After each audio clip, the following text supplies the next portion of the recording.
শুরুর সাথে সাথে ভক্তদের ঢল কিন্তু তারাপীঠে দেখতেই পাচ্ছেন যে প্রচুর ভক্ত সমাগম হয়েছে। আর সন্ধ্যে হতে হতে কিন্তু আর তিল ধারণের জায়গা থাকবে না তারাপীঠ মন্দিরে, কারণ আমাদের কাছে খবর আছে প্রায় লক্ষ লক্ষ ভক্ত তারাপীঠ মন্দিরে আসছে।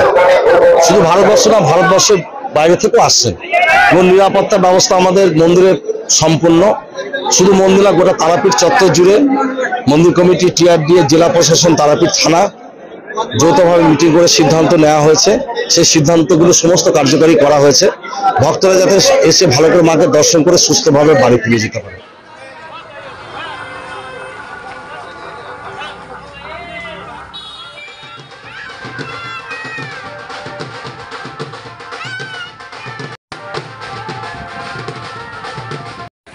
টাকা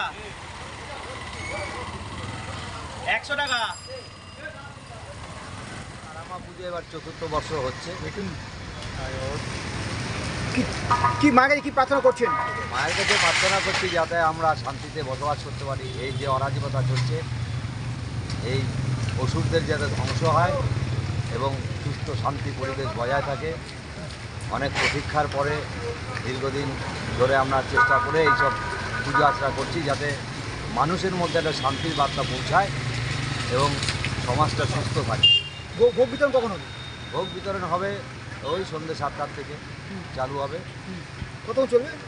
আমাদের এটা 12:30 1টা পর্যন্ত রাত্রে চলবে ভোগ বিলাস।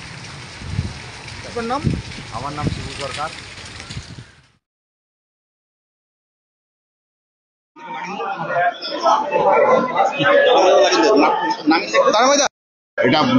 আমি ওটা পুজো করে দেবো, সব অমাবস্যা লাগুক।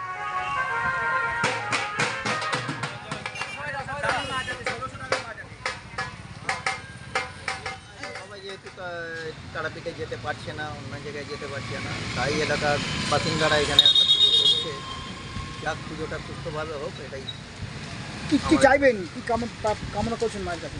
এলাকার যাতে মঙ্গল হোক, সবাই সুস্থভাবে থাকুক।